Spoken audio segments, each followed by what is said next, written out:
Hello, everyone. I look forward to getting some feedback from you guys on my presentation. So first of all, I want to show you my flowchart. My flowchart is laid out in steps, and it has arrows pointing to which direction. Now, my flowchart is very broad. It's specifically about the special education process and each step in it. Um, And it goes into some detail, yes, but it doesn't go into specific details depending on the student. So the reason I did that is because I wanted to be able to refer back to this later on in my special education career. But for the final project, when I make my video, I'm going to tailor it to a student that I did a evaluation on earlier in the year. Um, So yeah, I guess I'll do kind of like a run through of what I would do um, for my final project. So, hello, we are meeting today in order to discuss your son's academic progress as well as the special education process.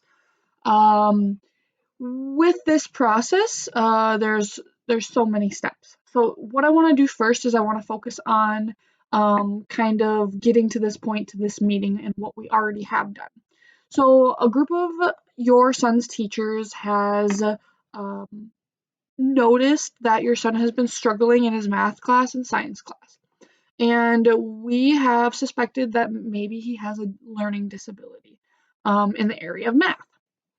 So what we did is we gathered as a team and gathered some information on his academic status, and then came up with interventions and a progress monitoring method in order to try and build his skills in that area.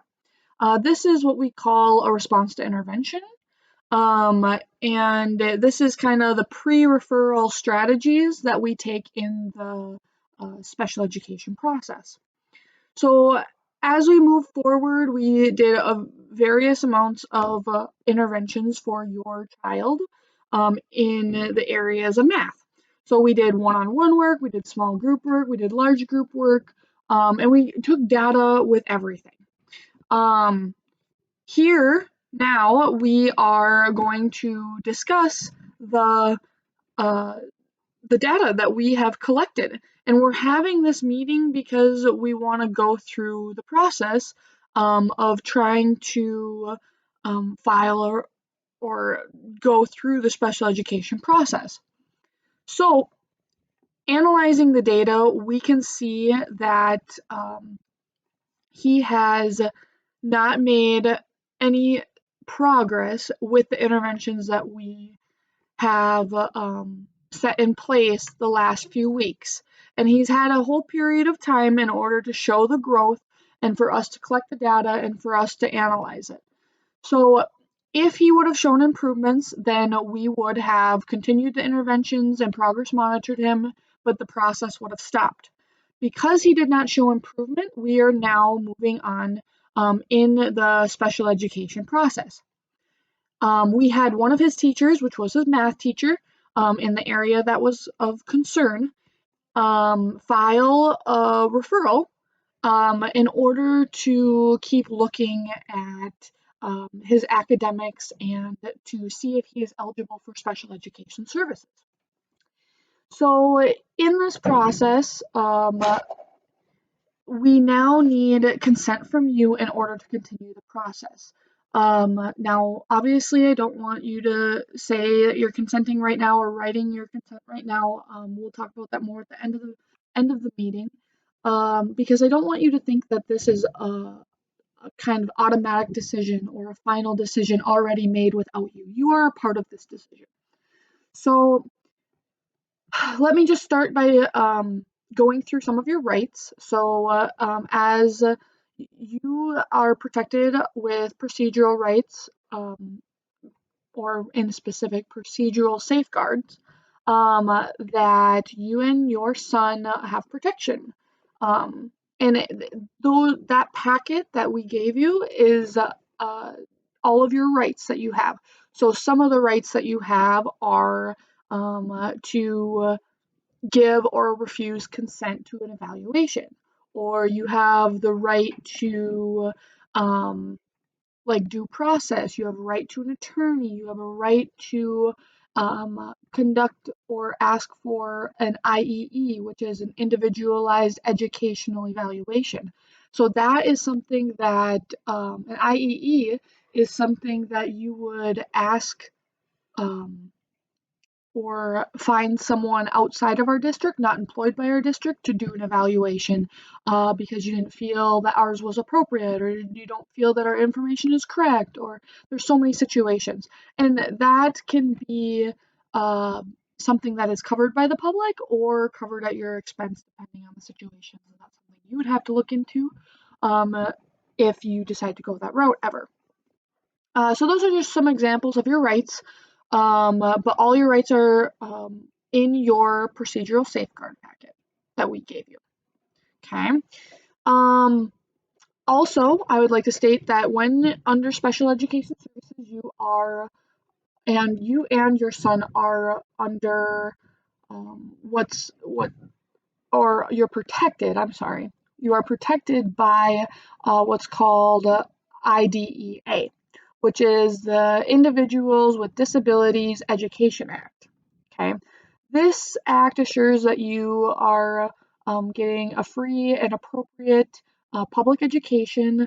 It assures that we are implementing everything in the best interest of your child, ensuring that it is efficiently and effectively ran, like his interventions, his aids and services, all that stuff, for him to build his skills and be successful academically.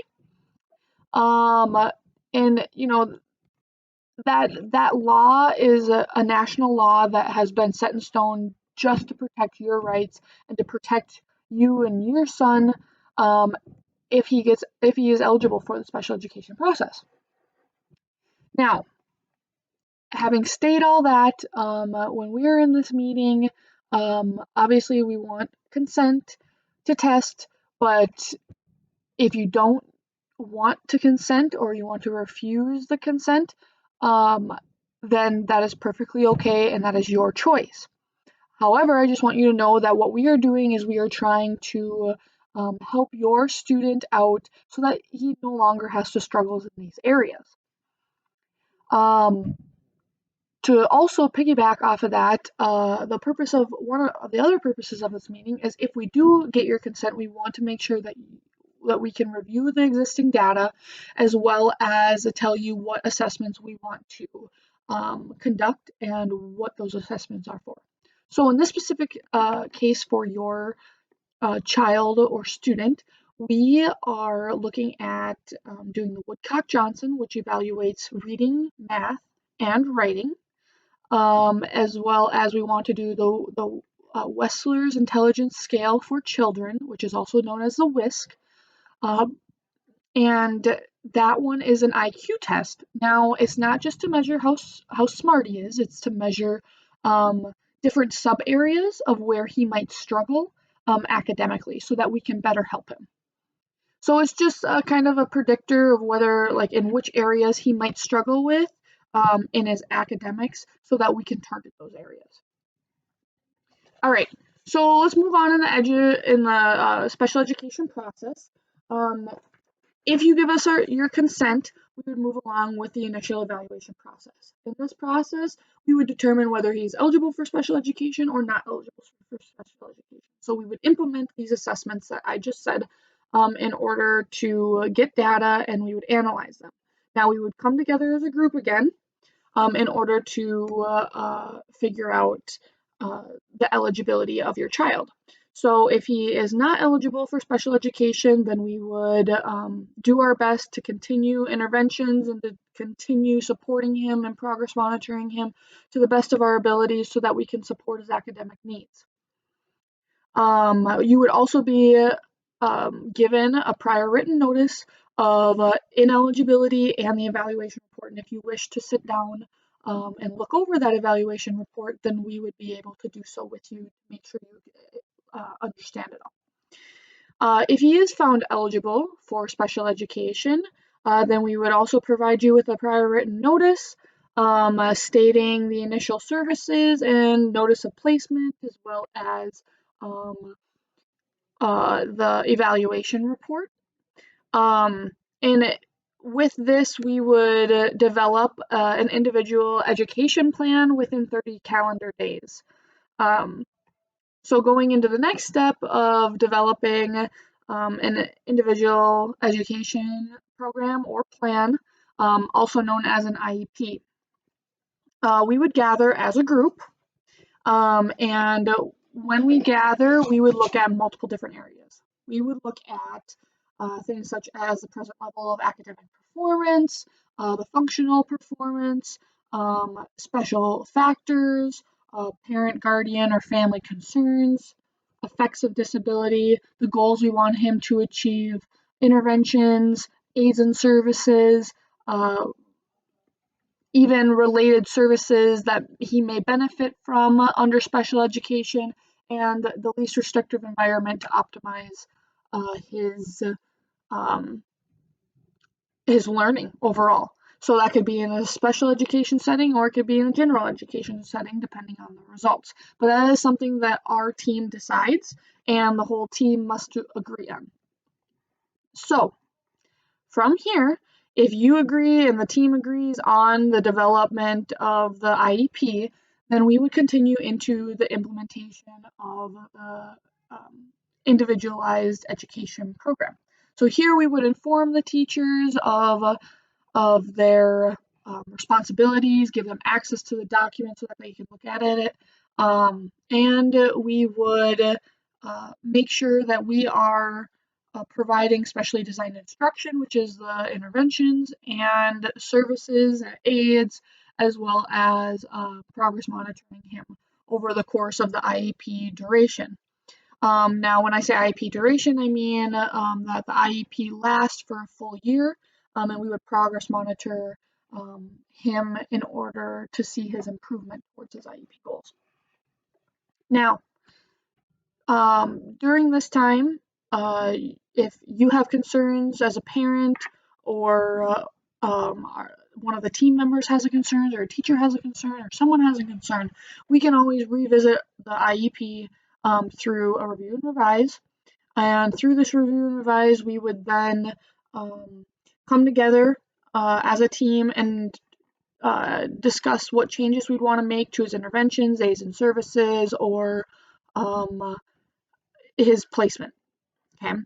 So then also another thing I'd like to inform you is that every year we do have an annual review of the IEP. So this annual IEP meeting that occurs, we would discuss the student's progress and whether or not we need to adjust the IEP to have him further meet his goals in order to want to exit him from, or for order him to meet the eligibility to exit special education.